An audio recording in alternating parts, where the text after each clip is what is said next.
한국에서는 5월 8일을 어버이날이라고 해서 아버지와 어머니를 같이 생각하는 날로 했는데, 미국은 5월 둘째 주일을 어머니 마더스데이로, 마더스 선데이로 지키고 있습니다. 아버지 날은 언제? 어떤 분이 그래요. 에브리 위기의 아버지 날이랍니다.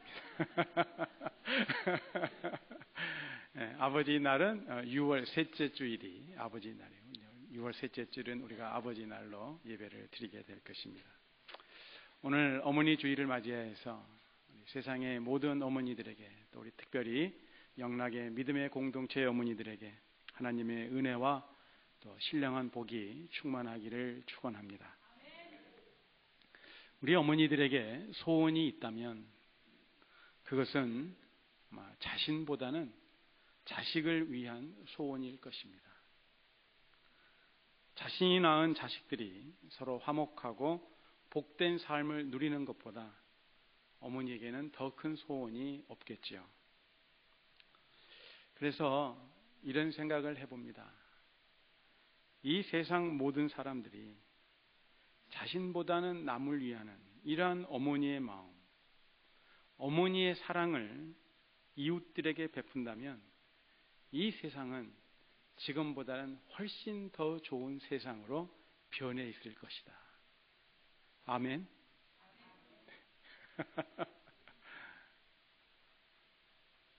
그런데 이렇게 자기 희생과 그리고 이타적인 어머니의 사랑은 과연 어디에서 왔을까? 한번 생각을 해봅니다.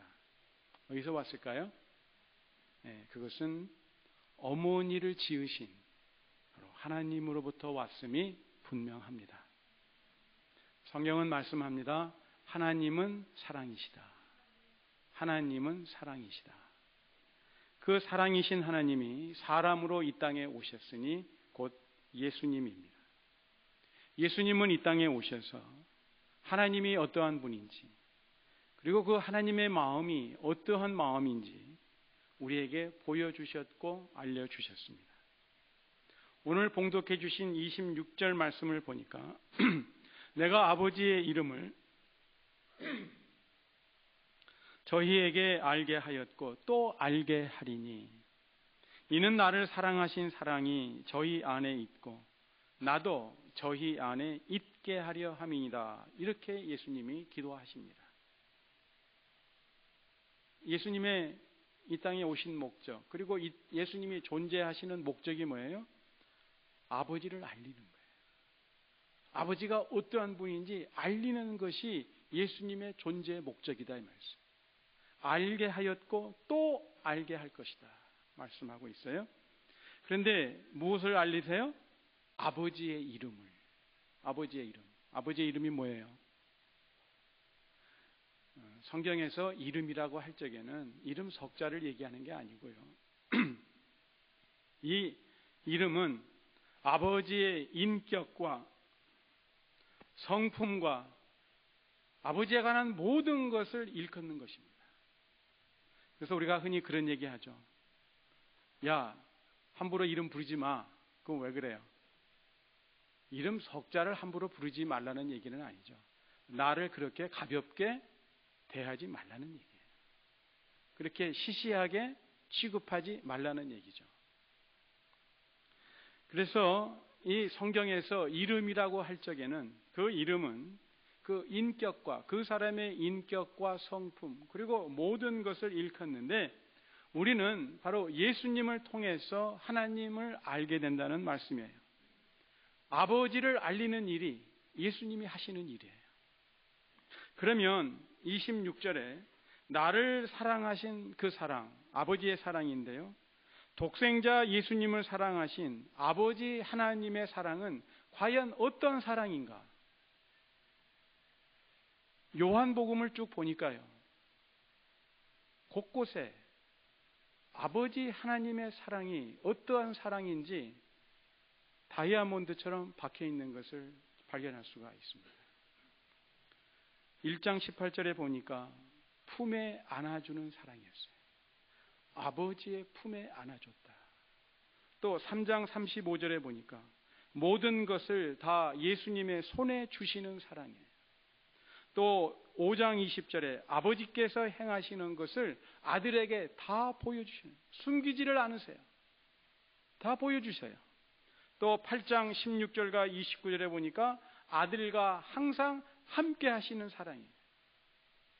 그리고 11장 42절에 보면은 항상 아들의 말을 들어주시는 아버지의 사랑이었어요. 이런 사랑 받고 자란 분 계세요? 하나님이 예수님을 사랑하시는데 이렇게 사랑하셨다는 거예요. 그러면 하나님이 이토록 아들이신 예수님을 아버지께서 이토록 사랑하셨는데, 그러면은 예수님을 사랑하신 이유가 뭐냐? 그것을 예수님이 직접 말씀하시는데 10장 17절입니다. 아버지께서 나를 사랑하시는 것은, 하나님 아버지께서 나를 사랑하시는 것은 내가 목숨을 다시 얻기 위하여 목숨을 버립니다. 예수님께서 목숨을 버리기 때문에 아버지께서 예수님을 사랑하신다는 거예요. 즉, 하나님이 사랑하시는 세상을 위하여 예수님이 목숨을 버리시기 때문에 아버지께서 예수님을 사랑하신다. 그러니까요, 예수님은 이 땅에 목숨을 버리기 위해서 오셨습니다. 그런데 이제 그 예수님이 그 자신의 목숨을 버릴 때가 아주 가까이 왔어요. 오늘 밤 지금 기도하시는 이곳을 떠나면 잡히시고, 그리고 날이 밝으면 십자가에 매달리실 것을 예수님은 잘 알고 계셨습니다.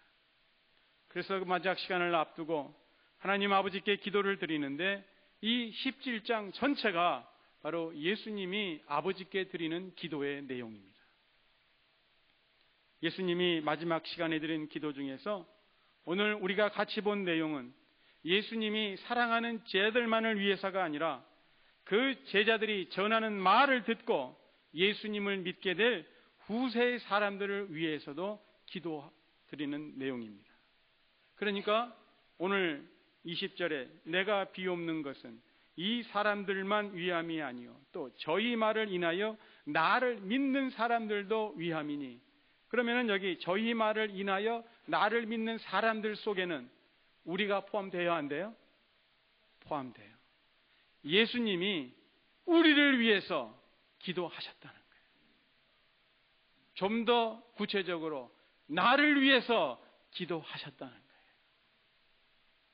이제 우리를 위한 예수님의 기도 내용을 한번 봅니다. 21절인데요. 아버지께서 내 안에 내가 아버지 안에 있는 것 같이 저희도 다 하나가 되어 우리 안에 있게 하사 세상으로 아버지께서 나를 보내신 것을 믿게 하옵소서. 제가요 그림을 하나 그려봤는데, 죄송합니다. 저 뒤에 계신 분은 볼지 모르겠는데, 물론 하나님이 이 조그마한 원하지는 않으시죠. 물론 하나님은 무한하신 분이에요. 이해를 돕기 위해서 그냥 이렇게 그렸어요. 바깥에 있는 큰 원이 예수님이 말씀하신 것처럼 아버지고, 그 아버지 안에 누가 있어요? 예수님이 계세요. 그래서 내가 아버지 안에 있고, 그 다음에요,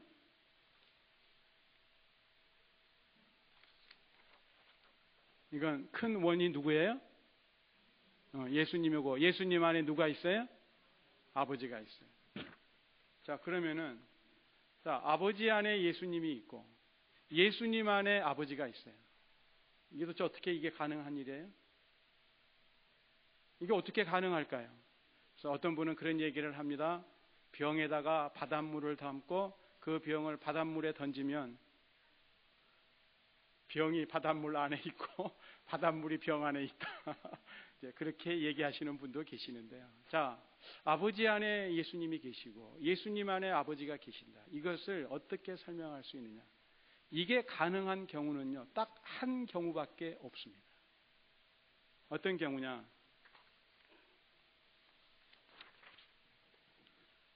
아버지가 곧 예수님이요, 예수님이 아버지인 경우입니다. 그래서 예수님은 곧 하나님이시다. 예수님이 왜 하나님이신지 이해가 되셨어요? 그래서 예수님이 말씀하십니다. 아버지와 나는 둘이 다 하나다. 그래서요, 아버지께서 내 안에 계신 것 같이, 아버지께서 내 안에, 내가 아버지 안에 있는 것 같이 저희도 다 하나가 되어 우리 안에 있게 하사 세상으로 아버지께서 나를 보내신 것을 믿게 하옵소서. 예수님은요, 예수님을 믿는 자들이 다 하나가 되길 원하십니다. 그리고 그 하나됨의 모델은 아버지와 아들의 하나됨이에요. 아까 그림 봐셨죠? 아버지께서 예수님 안에, 그리고 예수님이 아버지 안에 계심으로 하나됨, 그것이 바로 하나됨의 모델이라는 것이에요. 그리고 예수님을 믿는 자들이 하나 되어야 하는 이유는 뭐냐? 세상 사람들로 하여금 하나님 아버지께서 예수님 보내신 것을 믿게 하기 위해서는 길이 없다는 거예요. 믿는 자들이 하나가 되어야 된다는 거예요. 자, 그러면은 세상 사람들이 어떻게 해서 예수님을 믿게 되는가? 20절에 있는 말씀처럼요. 또 저희 무엇을 인하여 나를 믿는 사람들도 이함이니? 뭐라 그랬어요? 저희 말을 인하여. 저희 말을 인하여. 그러니까요, 20절에 있는 말씀처럼 먼저 믿는 자들의 말을 통해서 사람들이 예수님을 믿게 됩니다. 그래서 믿음은 어디에서 생긴다고요? 들음에서 나며 들음은 곧 그리스도의 말씀으로 말미암느니라. 그런데 믿는 자들이 전하는 그 말이 정말로 믿고 신뢰할 만한 말인지 아닌지 어떻게 알 수 있어요? 어떻게 안다는 겁니까? 말을 전하는 자들이 하나 된 것을 보고 세상 사람들이 안다는 거예요. 그러므로 전도와, 즉 예수님을 전파하는 것과 예수님의 제자들이 하나됨은 뗄래야 뗄 수가 없어요. 제자들이 하나 되지 아니하고서는 예수님을 믿으라고 전할 수가 없어요. 하나 되지 않고 전하면 세상 사람들이 뭐라 그래요? 너희들도 예수님 말씀대로 안 사는데 누구 보고 믿으라고 하는 거냐? 하나 되라고 했는데 하나 안 됐으니까.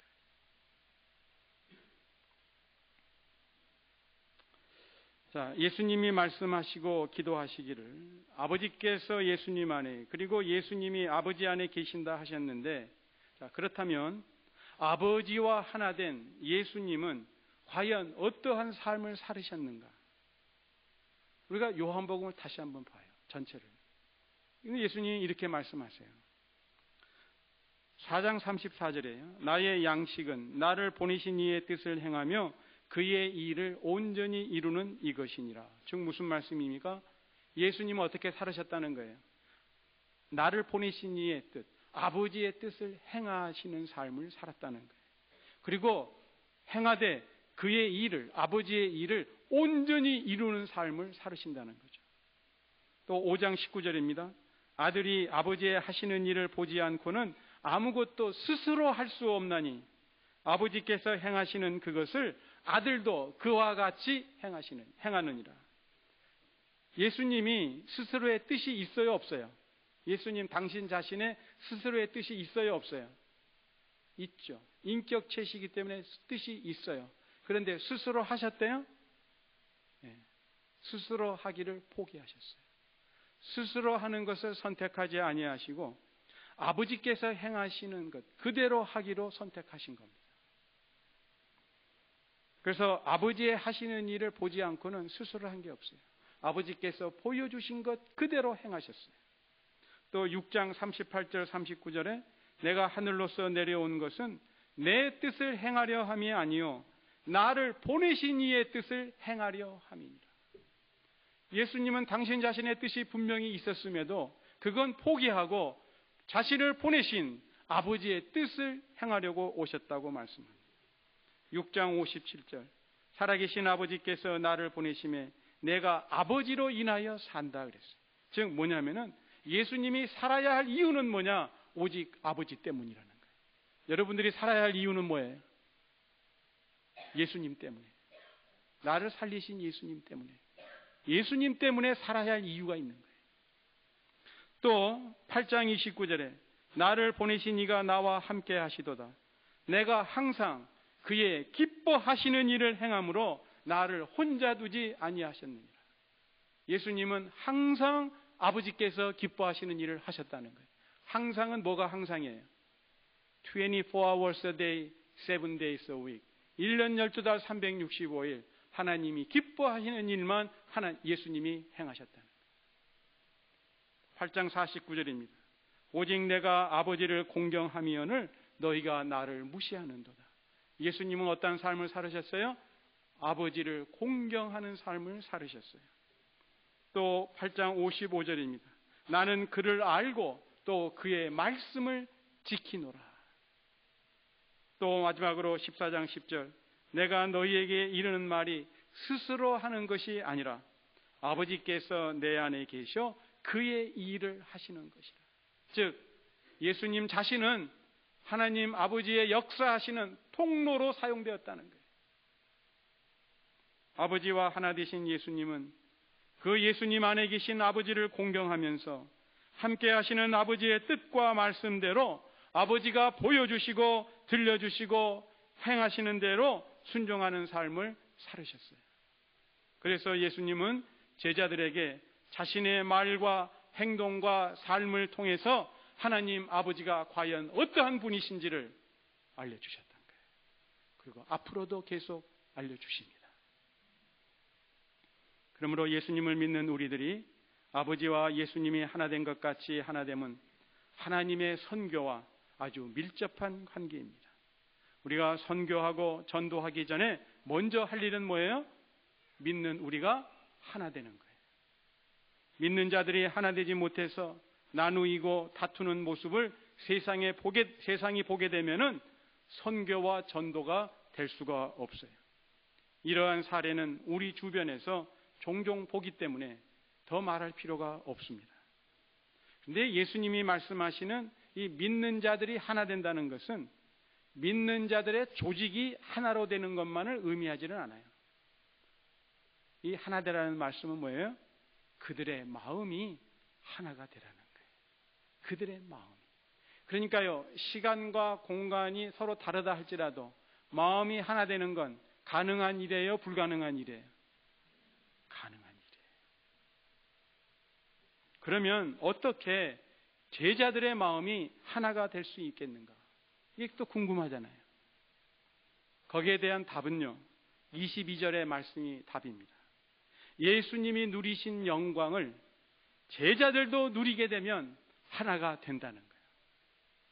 22절 말씀입니다. 내게 주신 영광을 내가 저희에게 주었사오니, 주었다 그랬어요. 주었사오니 이는 우리가 하나가 된 것 같이 저희도 하나가 되게 하려 함이니이다. 하나가 되게 하기 위해서 예수님이 하신 일이 있는데 뭐냐? 아버지께서 예수님에게 주신 영광을 제자들에게도 주셨다는 거예요. 그 영광이 뭐냐? 세상 사람들은 영광이라 하면은 높은 자리에 올라가거나 다른 사람보다 우월한 위치에 서게 되면은 그것을 영광이라고 말합니다. 그러나 요한복음에서 말하는 영광은 이와는 정반대예요. 남이 가지지 못한 권세를 행할 수 있도록 남보다 더 높고 더 우월한 자리에 있지만 오히려 낮은 자리로 내려와서 섬기고 돌보는 것을 영광이라고 말하고 있어요. 그래서 예수님께서 영광을 말할 때 인자가 영광을 받게 하시옵소서. 그때 영광은 뭐예요? 십자가에 달리시는 거예요. 십자가에 높이 달리시는 그것이 예수님에게는 영광이었어요. 따라서 제자들이 하나 될 수 있는 길은 십자가, 곧 희생과 자기 희생과 이웃 사랑하는 마음이 없이는 절대 불가능합니다. 무엇과 무엇이라고요? 자기 희생과 두 번째 이웃 사랑. 자기 희생과 이웃 사랑이 없이는 하나 된다는 것은 불가능해요. 아무리 조직이나 행사 혹은 프로그램으로 하나 되어 보려고 애써 보지만 서로 간에 자기 희생과 이웃 사랑의 마음이 없으면 결국은 분열되고 말아요. 교회의 역사와 인류의 역사가 이것을 증명해 줍니다. 우리가 하나 될 수 있는 길은 오직 십자가의 길, 자기 희생과 이웃 사랑의 길 외에는 다른 길이 없습니다. 그래서 예수님은 23절부터 이제 사랑을 말씀하시는데, 믿는 자들이 하나 되는 것은 두 가지 결과를 가져온다고 23절에 말씀하고 있어요.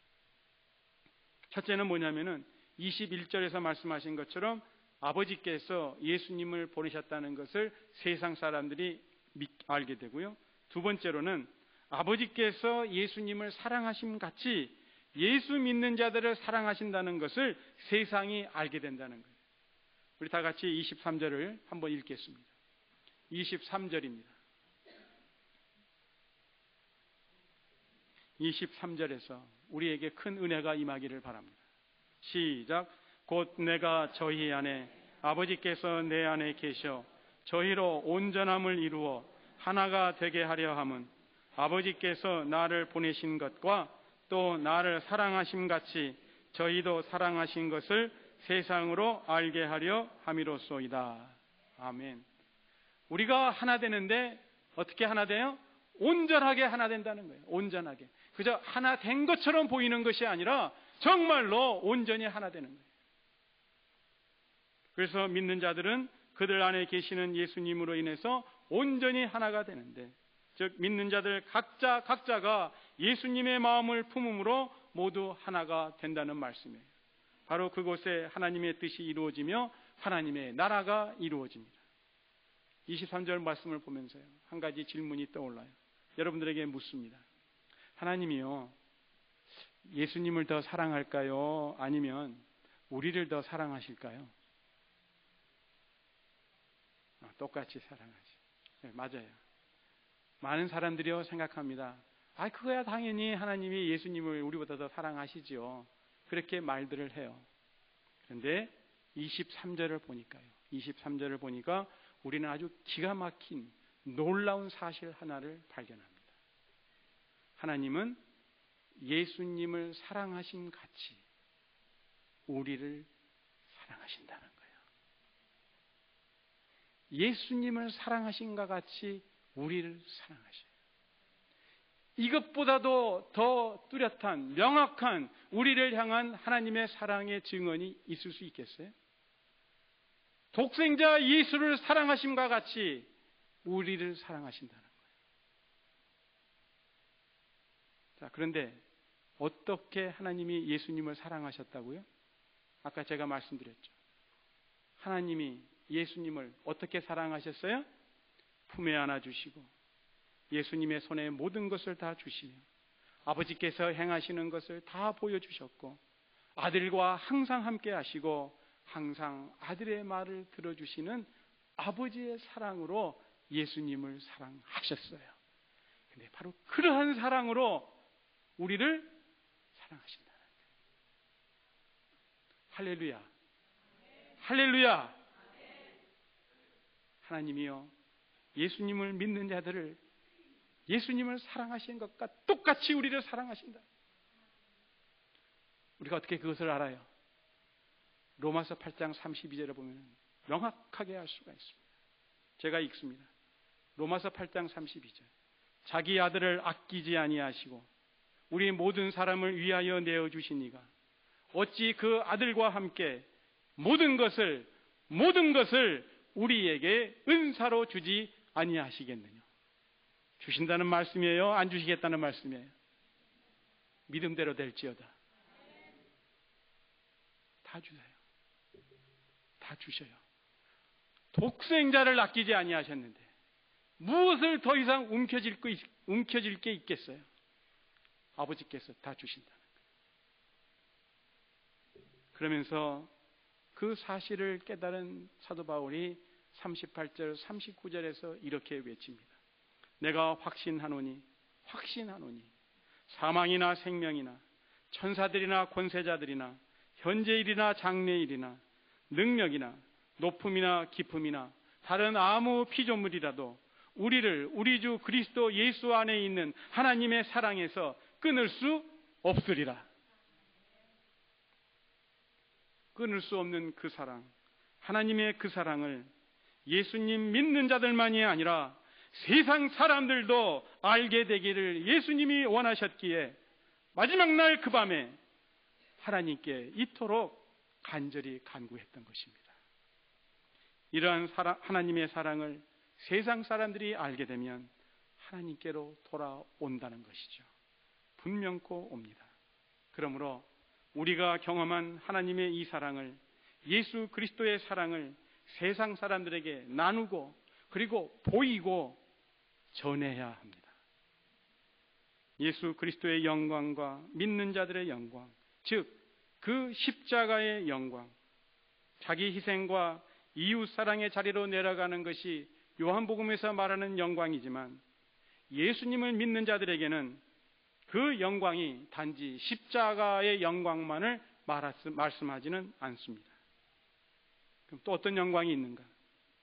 십자가 후에 면류관을 쓰게 되는 영광이 분명히 기다리고 있습니다.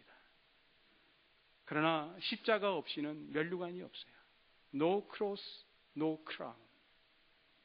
그래서요, 22절에 말씀하고 있는 그 십자가의 영광, 그리고 24절에 말씀하고 있는 영광은 성질이 다른 영광이에요. 22절에 있는 영광은 십자가의 영광이에요. 그러나 24절은 십자가 후의 영광입니다. 24절을 말씀 봅니다.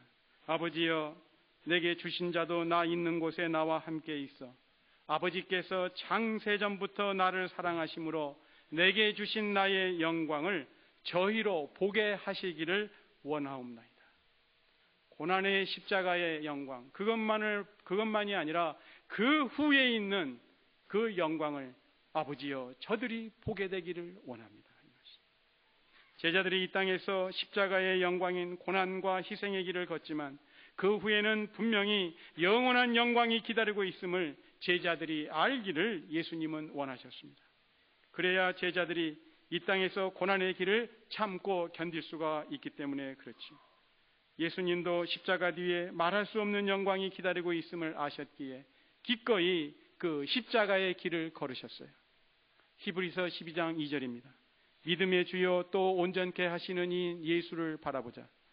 저는 그 앞에 있는 즐거움을 위하여 십자가를 참으사 부끄러움을 개의치 아니하시더니 하나님 보좌 우편에 앉으셨느니라. 예수님의 제자들이 예수님 있는 곳에 함께 있게 해달라고 예수님이 기도하셨어요. 그런데 그 기도의 내용을 이 히브리서 12장 말씀과 함께 보면은 제자들은 나중에 어디에 있어요? 하나님 보좌 우편에 앉아 계신 예수님과 함께 있게 된다는 거예요. 그러므로 이제 예수님의 십자가가 영광임을 마음 깊이 분명하게 깨달은 자들은 예수님을 알고 또 아버지를 아는 자들입니다. 그래서 십자가의 영광을 깨달은 자들은 결코 십자가를 피하지 않습니다. 기꺼이 그 십자가를 감당합니다. 자기 희생과 이웃사랑을 몸소 실천한다 이 말씀이에요. 그러한 사람들이 모인 곳이 어디냐? 바로 교회예요. 그곳이 교회예요. 교회가 어떤 곳이라고요? 자기 희생과 이웃 사랑하는 사람들의 모임이 교회라는 거예요. 그러한 교회가 전하는 말을 듣고 또 그 교회가 하나됨을 보고 세상 사람들은 예수님을 믿고 교회로 나오게 됩니다. 자, 그러면 언제 제자들이 하나 되고 아버지 사랑을 세상 사람들이 그 제자들이 전하는 말을 듣고 알게 되었는가? 즉 예수님의 이 17장에서 하신 기도가 언제 응답이 되었는가? 예수님이 이 기도를 드린 후 53일이 지난 후에 이루어졌어요. 며칠이요? 53일. 바로 오순절 성령 강림하신 날 아침입니다. 제자들이 한 마음이 되어 기도하는 가운데 성령 충만함이 이들에게 임하셨고 세상 사람들을 향해 예수님을 전했고 그날에 3,000명이 예수님을 믿고 세례를 받았습니다. 그런데요, 예수님의 말씀이 오늘날에도 전해지고 있죠. 그렇기 때문에 이 기도의 응답은 전하는 자, 믿는 자들이 전하는 말은 오늘도 계속되고 있기에 이 기도의 응답은 계속되고 있습니다. 오순절날에 끝난 게 아니에요. 계속되고 있어요. 아니, 예수님 오실 때까지 이 기도에 대한 응답의 역사는 계속됩니다. 교회를 통해서 계속되는 거예요. 다음 주일이 성령 강림 주일인데 마가의 다락방에 모여 한 마음이 되어 기도했던 제자들처럼 우리도 먼저 예수님의 마음으로 하나 되어 기도해야 합니다. 영락교회의 지체들이 모두 자기 희생과 이웃사랑 그리고 겸손과 온유하신 예수님의 마음으로 충만하여서 하나 될 뿐만이 아니라 그 하나됨을 계속 지켜나감으로 새로운 역사를 이루어 가기를 예수님은 원하셔요. 그래서 이 기도를 하신 겁니다. 그러니까 교회의 역사를 보면요, 우리 믿음의 선배들이 이런 말을 했어요. 교회는 성도들의 영혼의 어머니다. 교회는 성도들의 영혼의 어머니다 그랬어요. 아버지는 누구요? 하나님 아버지세요. 그리고 교회는 어머니라 그랬어요. 교회에서 양육받고 젖을 먹고 양육받고 성장하잖아요. 그래서 교회는 우리 신앙의 어머니다. 우리 신앙의 어머니, 우리 영혼의 어머니가 되는 휴스턴 영락교회가 자신을 희생하며 자식을 사랑하는 어머니의 그 사랑으로 충만할 적에 우리 주변에 있는 사람들이 예수님께로 나옵니다. 그래서 우리 신앙의 어머니 영락교회가 자기 희생과 이웃 사랑으로 충만할 적에 예수님이 드린 기도 응답의 역사가 우리 가운데 일어나게 됨을 우리가 체험하게 될 것입니다. 기도하겠습니다.